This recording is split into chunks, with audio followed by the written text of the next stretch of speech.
Welcome to Regenerative Voices, Elevating Stories, Activating Change. I'm your host, Selene Diaris, the founder and executive director of At the Epicenter. And with me today is Dan Kittredge, founder and executive director of the Bionutrient Food Association, whose mission is to increase quality in the food supply. I love that mission statement, Dan, and I'm sort of interested to dive in there about the meaning of something that intense, of how do we, to say there needs to be a quality question to our food supply. Was that a question? That is a question. Okay. Why is this your mission? Why is it our mission? Yeah. Because we think it connects to so many other really important things.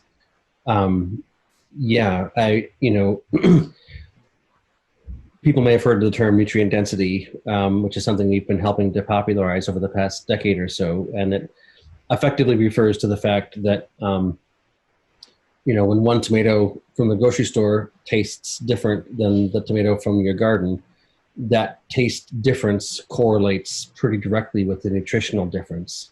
And that effectively you've had the experience of a carrot tasting really good or not tasting particularly good, or a peach fresh off of the tree, ripe, or a peach off the grocery store shelf that turned pulpy after being hard.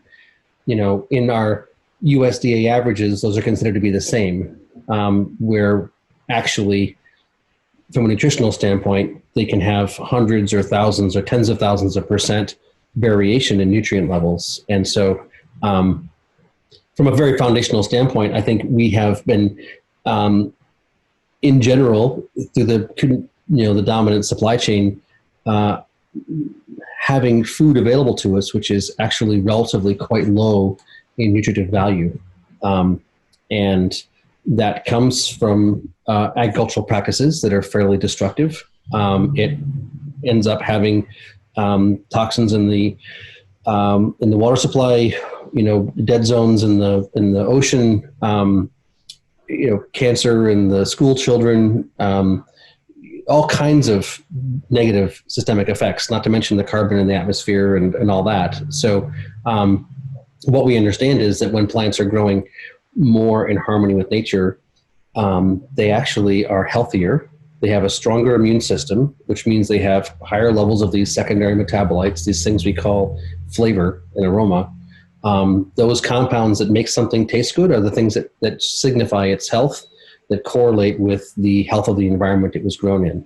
And so I'm going to interrupt you just for a moment and just say that the flavor, the taste, the aroma of food is correlative to its nutrient density is a pretty powerful self-identified opportunity for people. We don't need any kind of fancy certification and labeling and marketing and everything else if we just realize that we're actually animals who have inbuilt, very sophisticated nutrient monitoring devices. And we've become inured to the fact that most food doesn't taste good because that's, in many cases, all we've ever experienced. I mean, now we're a couple generations into most people not having grown up on a farm or had access to a farm and not having really experienced things that were grown well. And we've kind of forgotten that actually the answers are already within us. So I agree with you. I'm a big advocate of, our skill of observation, of our capacity to bear witness and come up with insight. And it frustrates me that we have become so hyper data oriented that we've, in essence, sort of abandoned the cultivation of common sense and basic observational skills that are really necessary for a high-functioning human being.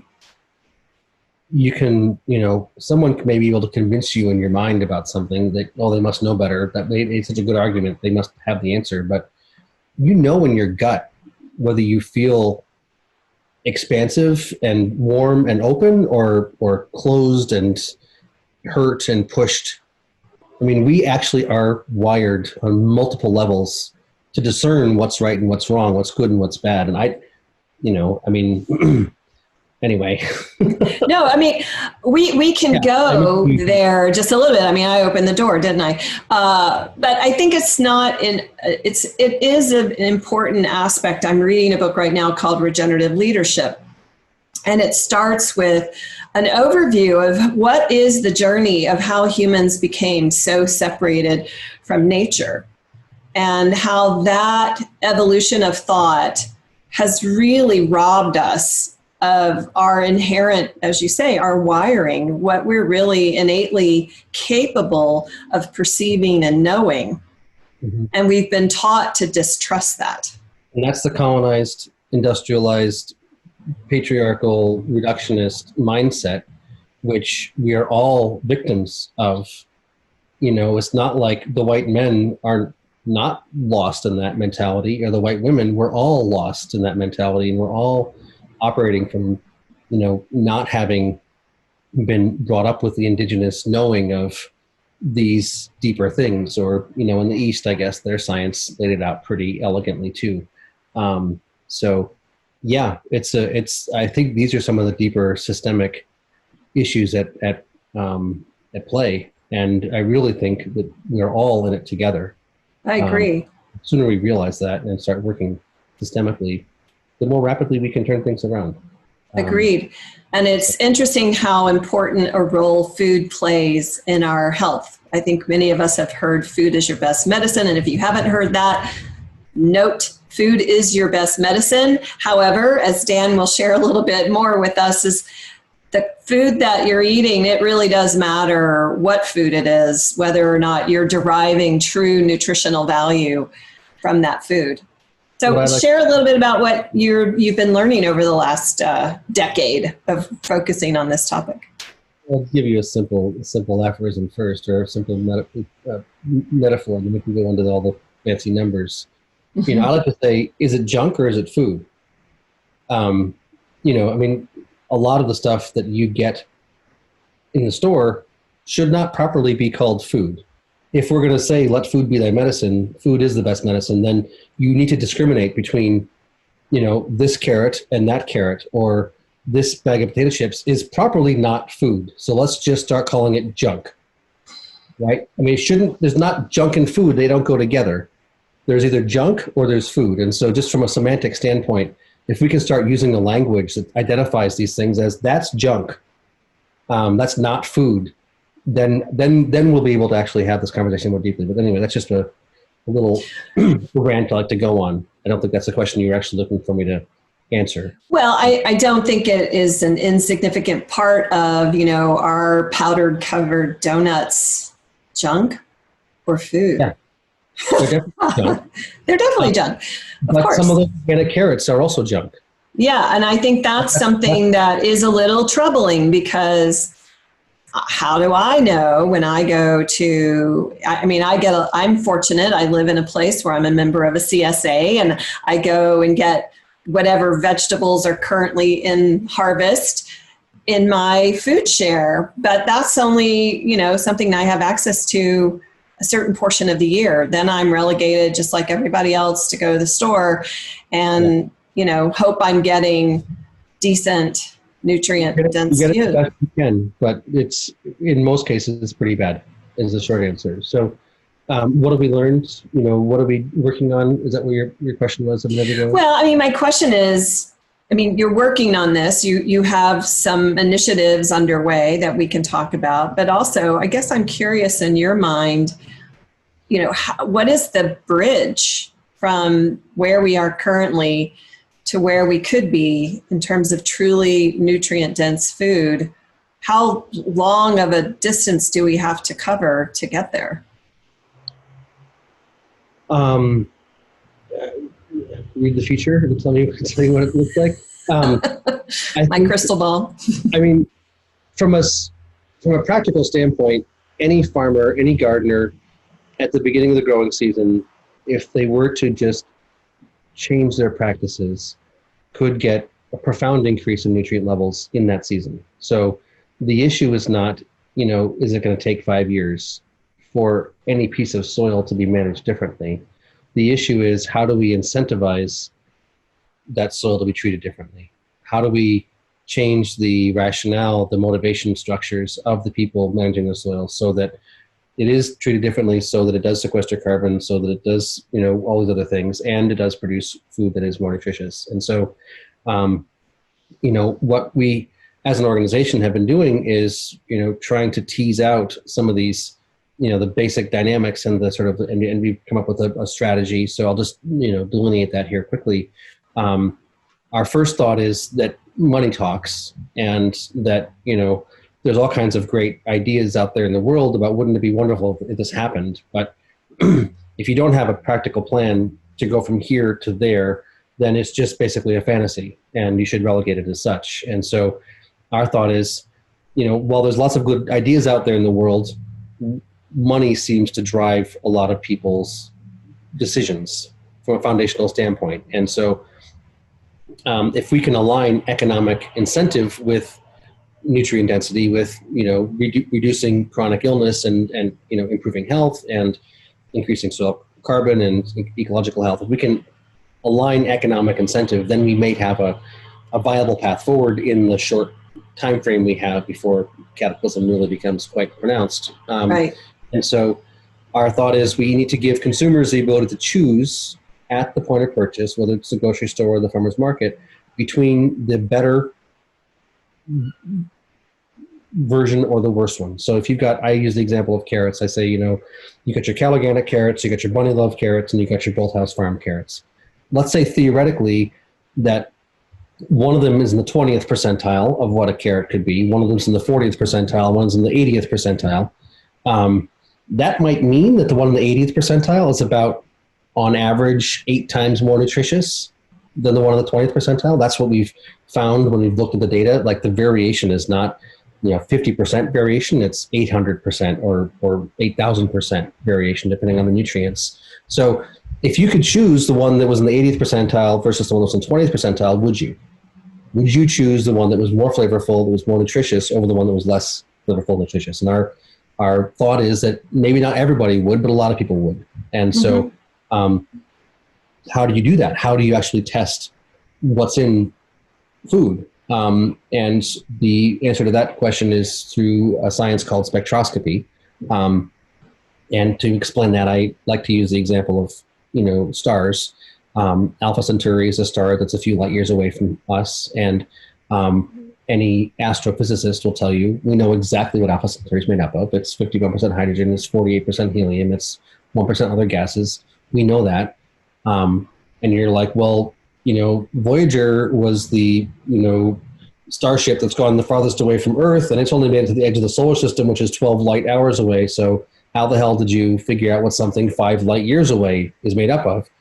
And it's not by going there and sampling it. It's by reading light. That every element in chemistry, like copper or zinc, or compound like vitamin B or vitamin D or polyphenols, all those things in chemistry are actually vibrations in physics, which means they're light. And so there's red light and blue light and green light. There's all these different types of light. And so we take a picture of the light coming off of Alpha Centauri. We can see what it's made up of. If you can read what something 5 light years away is made up of, you should be able then something right there. Part of you is made up of. Right. And so that's the idea, is we build a little gizmo that you can flash a light at the carrot and it'll say 20th percentile, 40th percentile. So that's the sort of, step one of our process we call the Real Food Campaign, which is a collaboration of multiple different organizations, nonprofits, universities, companies, foundations, etc., who are all working on this broader project. Step one is, one leg of the stool is build a tool that can be used to test quality, nutrient density, variation of nutrient levels. 2 is to figure out what the variation is, because there's no data set anywhere that says this is what a poor quality carrot consists of, this is what a high quality carrot consists of. Nobody's done the research. So set up a lab in Ann Arbor in Michigan and started running samples in 2018. We set up another lab at Chico State in California last year, and we've got another lab going in France this year. So we're basically, working broadly, I guess just 2 continents now, but just people in other parts of the world that want to be part of this process. So we're sending in samples of crops from farms, from grocery stores. We're sort of identifying variation. And then step 3 is to figure out what caused the variation. So most of the samples that we're sending into the lab are coming from farms where we have asked the farmers a long list of questions. What's your soil type? What's your fertility program? What are your management practices? Did you cover crop? Did you till? How deeply did you till? What kind of fertilizer did you use? Did you use any inoculant? What was the variety of seed you used? Because we want to be able to correlate nutrient variations with management practices. The last thing we want to do is have the farmer go to their buyer and say, here's my crops, and the buyer says, oh, don't want it, right? We're farmers. I'm a farmer. Our core organizational constituency is farmers, and we want farmers to be supported. All farmers on all continents of all scales. So basically, we've got this process now where we take the crops and the soil they grew in and the metadata of how they were produced. We run them through a lab. We flash our little gizmo at them. We get the spectral signature. We test all the mineral levels and the compound levels. And we've got this big, complicated data set from which we can learn what causes quality, what correlates with practice, with carbon sequestration, what correlates with nutrient variation, so that we can, in a totally transparent and open source fashion, share with anybody globally who wants to know how to do a better job. Because right now there's not really any proper database about, like, in this soil type, in this climate zone, what are the best practices, the least cost to get me the best result, to sequester more carbon, to do all these things. There is no answer. Nobody's figured it out because it's nuanced and every situation is a little bit unique. Anyway, it's a long, complicated. Well, it's very interesting. I mean, one question that pops into my mind is there, as you mentioned, it's like what seeds are there? Is there correlation also being made around what variety of, let's use carrots as an ongoing example, if a certain type of carrot is much better at absorbing nutrients from a particular type of soil versus another variant of carrot, so that there's also maybe some knowledge around which species would be best in different climates and soil types? Not only variety, but epigenetics also. Really? So, a lot of the hybridized seeds were bred to get big fast and to grow well under a chemical fertilizer system. So if your market is looking for volume and aesthetic, then you, as a farmer, would probably want to be choosing the hybrid seeds because those are the ones that have been bred to function in that sort of market practice. But a lot of the open pollinated heirloom varieties of seeds were saved based on the ability to grow well in soil, to have big root systems, to be pest and disease resistant, and to be flavorful. And so it sure looks like a lot of the older varieties of seeds actually have a much better inherent capacity to be more nutritious. That's just something that got sort of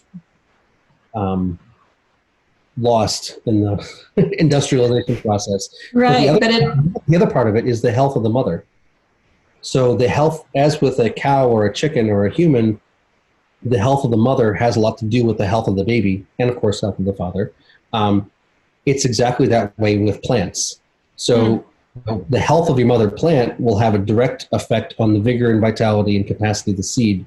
And so there's all these pieces of the puzzle that, if you look in the literature, you can see, okay, we know that from there, we know that from there, we know that from there, but nobody's ever put them all together into one big open collaborative data set that everybody can plug into, is not controlled by any company or organization.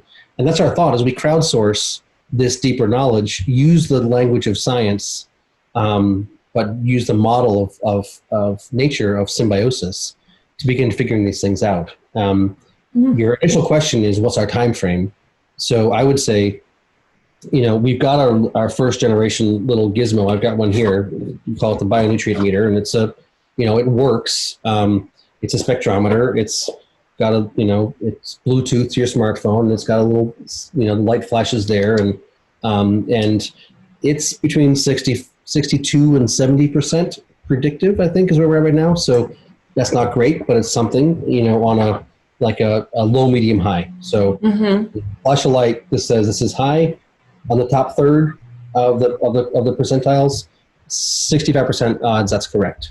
So that's not great, but it's where we're at now.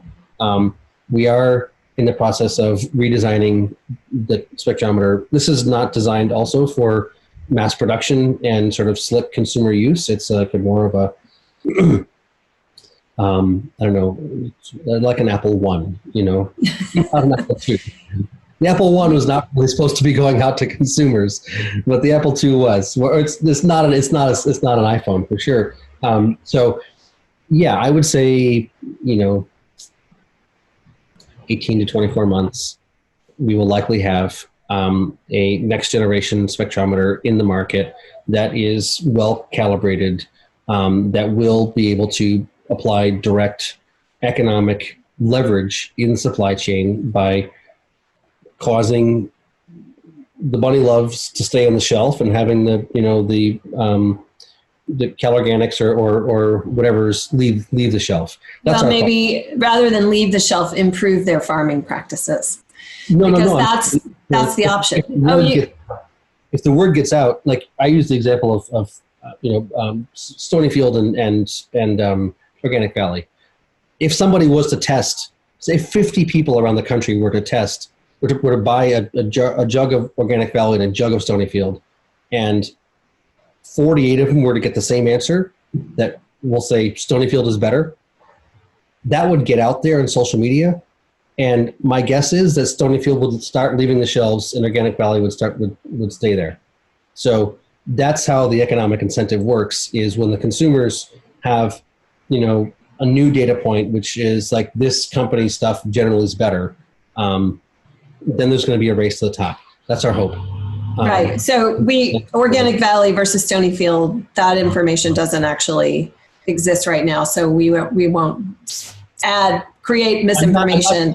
No, I know you were using that as an example. And I just wanted to go back to, the other example in naming some companies.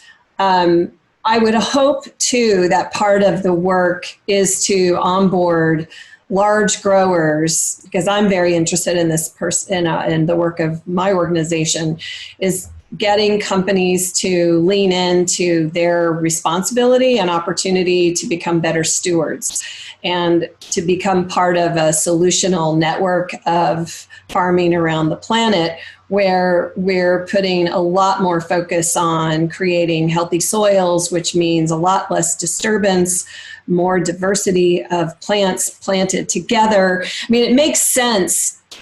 And this is why I like to sort of remind us that we have common sense as an ally. Because if you stop and think about, if I were to plant one thing all the time, then the demand of that one thing on that soil substrate would be the same. And therefore, it's not a great distance to travel to go, that's going to deplete that soil of its diverse mix of nutrients if I'm only putting one thing that's extracting what it needs every cycle, and I'm not doing anything to replenish, to give the microbes in the soil new things to enjoy, to diversify their diets, to have a healthy life cycle of their own. And so that has been pretty much ignored in conventional and some organic production cycles, that the soil has been really ignored and left out of the equation. And sort of back to your beginning about how money is so significant in our reality, that has fueled some inaccurate assessments of what's important. Perversions of reality. Yeah, I mean, to your point, nature works with polycultures. You don't find in nature just one plant growing in an area. I like to use the example of the gut flora. A cow has a different gut flora than a chicken, who has a different gut flora than a rabbit. So it shouldn't be too much of a jump to understand that an oat has a different gut flora than a cucumber than an apple tree. And it's when you have the most broad spectrum of microbes in the soil that you have the greatest level of fecundity, vitality, flavor, immunity, all those things in the plants that are growing there. So yeah, monocultures by nature are going to be inherently, less capable of producing high levels of nutrition than polycultures. However, most monocultures are being managed in an extraordinarily destructive fashion. And so you can still do a hell of a lot better job with a monoculture than is being done. So it's going to be a process. And we are working with some fairly large companies in the supply chain as part of this process. We've got some small local organic farming organizations and some big multinational corporations and some universities. We're non-dogmatic. We really are receptive to anybody who wants to be involved. And we're saying the sooner you get involved and help figure out your supply chain, your production practice, the sooner you're going to have, insight about how to do a better job. And if this shift in the market is, imminent, you're going to want to be positioned well when that occurs. So our only rule is that we are transparent, that we're open source, that we're not engaging in like proprietary data collection. We're doing this for the commons. I love that. So if you're willing to play along on those rules, we welcome pretty much anybody. And as a nonprofit, we are only able to go as fast as the resources we have available to us, which are coming in the form of charitable donations. So if you're a company and you want to put money into this, it's not a pay-to-play kind of a thing where you get your proprietary data. Like, it has to go through this process of openness and sharing, and that's been a bit of a what's the word? Bottleneck. I would imagine. I mean, we are at a kind of I've been saying this in talks I've been giving, to me, we're at an inflection point. And part of that inflection point is transitioning from the notion of pure competition to cooperation. And we have been all indoctrinated into this idea of hyper-individualism, especially in the United States. We've been indoctrinated with the idea of, mine and yours, and I'm going to protect that, and, you're somebody I have to be sort of vigilant about, and what's mine is mine, and what's yours is yours. So all of that long-standing indoctrinational frameworks have really created that bottleneck you're talking about in terms of people starting to become more comfortable with transparency, with cooperation and collaboration, especially when you're talking about competitors who maybe in the marketplace have carrots on that shelf and they're playing off of each other. And it's scary, I realize, to be vulnerable in that way. And at the same time, it's like there's so much at stake.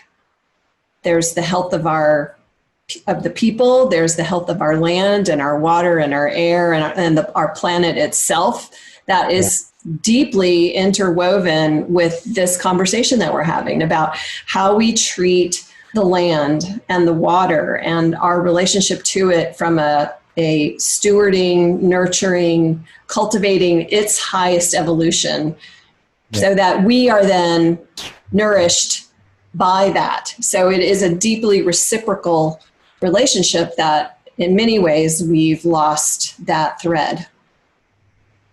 Yeah, and nature's taken us out because of it. So it's, we either find it or we're dead. That's, I know. We've been saying for years, it's like, we know what's coming down the pike. We don't know exactly when or exactly how, but you get out of line with nature and she takes you out. That's the way it works. So let's figure out how to get back into line with nature so that when people are in a place where they're actually like, oh God, we actually have to do this or else we're dead, that we've got a really smooth glide path to rapid, system transition that's not confrontational or adversarial, but deeply collaborative. So exactly. And I think, as our runway is rather short. It gets shorter every year because we keep equivocating. What was that? It's exciting now because gotten to a point where it's like people begin to see what's the biggest problem is that people don't understand how rapidly we can rejuvenate the planet or vitality on the planet. That's the biggest issue, is that there's a sort of like complacency of like, we're doomed. Right. And that's, the question for me is, how do we break through with a story that people feel empowered by? And my experience is, we've got our little shiny object. Here's a little shiny object, and that can tell you a story that goes along with it, which is, when you eat food that is flavorful, you have more energy. You are likely to have whatever chronic illnesses you may have or your family may have dissipate, depending on how good your food is. Like, this is a natural effect of nutrition. And the process of growing that food is a process of carbon sequestration and, global cooling and soil revitalization. That's the only way it happens, is when soil is built. Yes. You can grow high quality food by destroying the soil, because the way the food is grown is by making sugar and feeding the soil life, which are then turning into soil organic matter. That's the only way it works. And so, unless you falsify that process with, artificial accelerants in growth and nitrogens and other things that you get volume, but you won't get quality. Well, exactly. And that's back to, you're talking about increasing quality in the food supply, which also, when you have healthier plants, you have more life around you. And therefore, a tomato plant produces more tomatoes. Actually, your cost of production goes down. Actually, your economic viability goes up. Actually, your plant has pest and disease resistance, so you don't need insecticides and fungicides. Yeah, so exactly. The pollinators are coming back because you're not using those chemicals. We actually, 10 billion acres of or hectares of ag land on the planet? I mean, there's a bunch of land that's being managed in a destructive fashion that, if we shifted the incentive, would be managed in a regenerative, constructive fashion, and we can sequester carbon all day long. We can. Exactly. It's not a problem. You're listening to Regenerative Voices, Elevating Stories, Activating Change. I'm your host, Selene Diaris, and with me today is Dan Kittredge, the founder and executive director of the Bionutrient Food Association. What you were just saying, Dan, about the extraordinary opportunity in front of us, which I don't even understand. This is just, I guess, it expresses my own bias, but I have a hard time comprehending the pushback against the things we're talking about.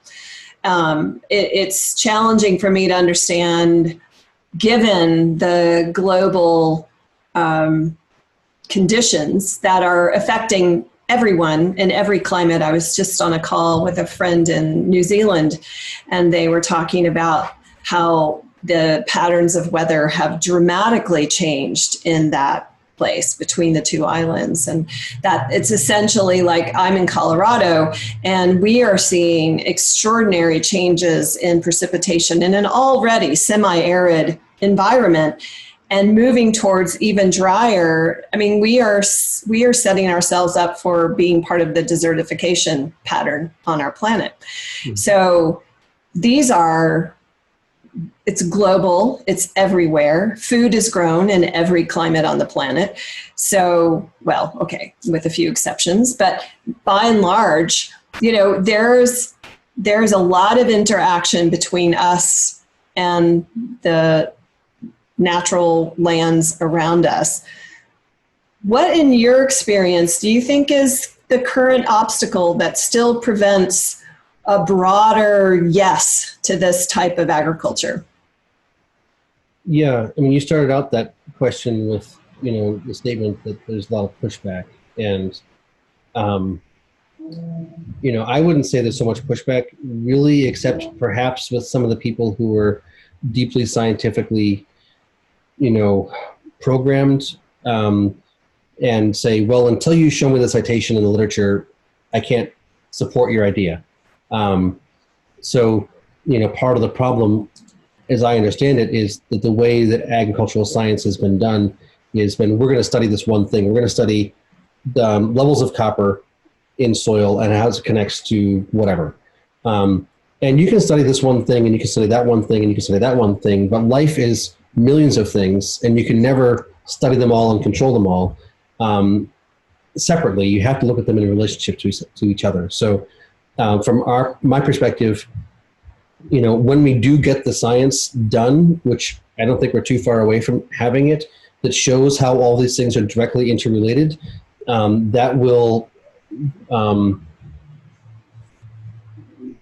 get us over one of the most systemic hurdles that are in place, which is, skepticism. And if we can have the categorical data, which says, look, here's the relationships, here's how it functions, here's the variation, here's the process. I think the way we're designing the work is should accomplish that. So that's one piece of it. The other piece is just the story and the public and the zeitgeist. I think what we're proposing is foundationally extremely threatening to many large industries. That's where I'm pointing when I say there's resistance. The pharmaceutical industry, we have, medical devices, we've got agribusiness, we've got, oil and gas. Just think about all the different industries who will, chemicals. We are not going to need insecticides and fungicides when plants are healthy. You don't need fertilizer when plants are working with the microbiome. You don't need, you don't need a lot of these things that are functionally currently very profitable. So, so there's no real incentive to talk about it in those circles. And so the question is, how do we, a broader social movement, coalesce around an idea and tell the story broadly when our modes of communication are relatively well controlled, right? I mean, you're not going to find this in the New York Times or Washington Post, probably because it's not really in the interest of the people that are paying their bills, or Fox or CNN or MSNBC. You're probably not going to hear this story there because it's not in their agenda. So, yeah, I mean, the more of us that understand and share, the better. I really do think until we can shift the economic incentive, until we can make it so that companies are going to be making more money by getting on the bandwagon than by staying off because the consumers have already left the station, until we can actually have that economic driver, I'm skeptical that we're going to have any significant forward motion. That's why we're working as fast as we can on this project, because we think it'll actually facilitate that shift. But, we're doing it in an open source way. And so people that have money generally like to get a return on an investment. And then, we're not offering a return on investment because we're trying to do it openly so it can't be controlled and co-opted. So there's your chicken and your egg.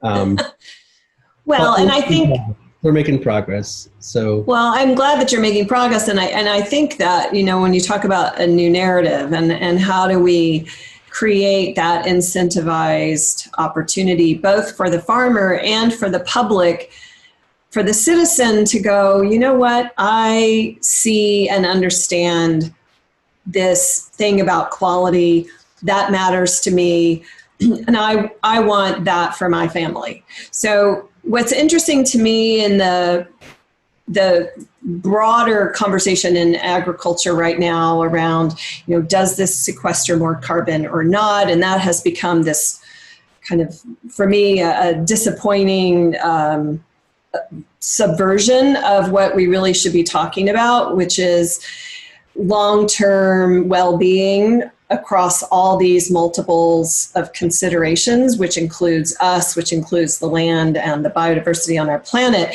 And again, I think I'm going to say this probably 4 more times in our conversation, common sense is so vital for people to be re-empowered with their own observational capacity, to have that reawakened as their part of their native intelligence as the animal that we are, and that if we can create an empowering story that people become, that the whole idea that there's a they is shifted to it's a we have the power. Yeah. Mm-hmm.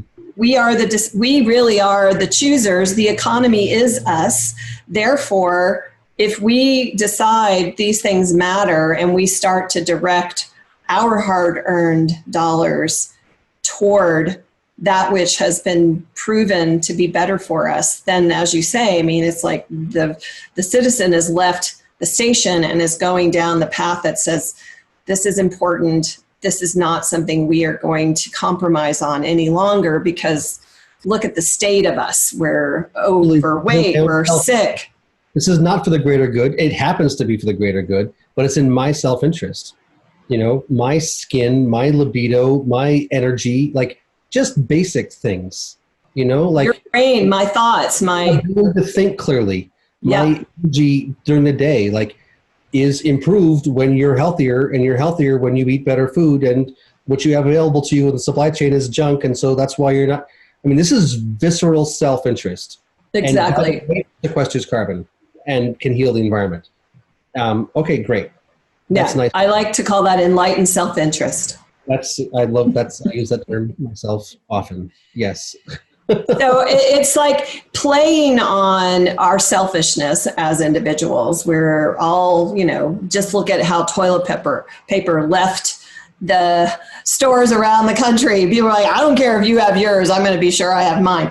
So we know that we are innately often self-centered and self-serving. So if we acknowledge that, how do we utilize that inclination in a positive way for the improvement of the commons, for the improvement for our shared well-being?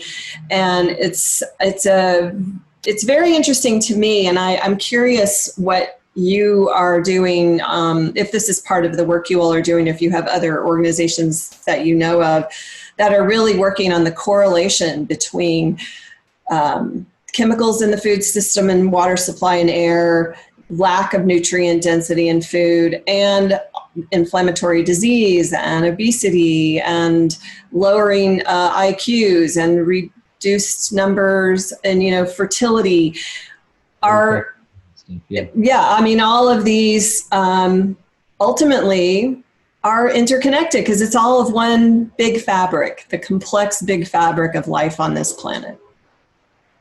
If you grant that it's all interconnected, then sure, it's not hard to see the pattern. Part of this colonized mindset, this, reductionist paradigm, is to think that this is separate from that. And so that's the real paradigm shift from my perspective, is to understand that everything is actually interconnected, that life is what's running the show here. That, you may be able to prove something in a test tube, and good for you, but that doesn't mean that life's not in charge still. Exactly. Yeah, I don't know. I'm not sure. Well, I think one of the things you were saying a little earlier that I want to come back to is really vitality, and that life itself is extraordinarily tenacious. Mm-hmm. And we underestimate the healing capacity of our ecosystems, given, some support from us.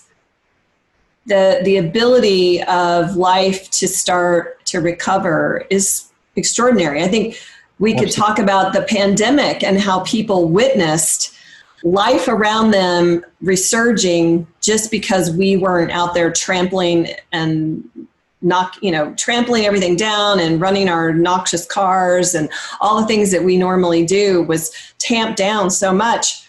People were noticing this resurgence. So I hope that is something we can really utilize in this effort that we're both involved in, to point to that and say that is bearing witness to the extraordinary capacity. That's one thing, and that's nice, and it's true, but there's a whole other level of it, which, permaculturalists that have gone to the desert and, built swales. They basically just did some ditches, and life comes back. Yep.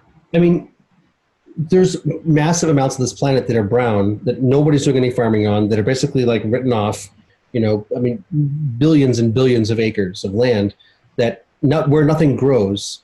And if we were to apply the use of some of our machinery, some of our understanding, very, very simple things we could do, which would facilitate that rapid regeneration of the landscape. So, we do have an immense potential, and there are some people who know the stories, but it's a very small number of people. And so the question really is, one of the questions is, how do you facilitate this other story being told? And that's part of this mycelia project that we've just started organizationally, which is, like if we look at the fact that Instagram and Twitter and Facebook and all these, platforms, Google News, CNN, whatever, are not actively interested in telling the story of solutions. They, if it bleeds, it leads. We can be skeptical about, who actually owns Viacom, and if you actually track down who owns which companies, then you can say, okay, well, now we understand why they're, framing stories this way.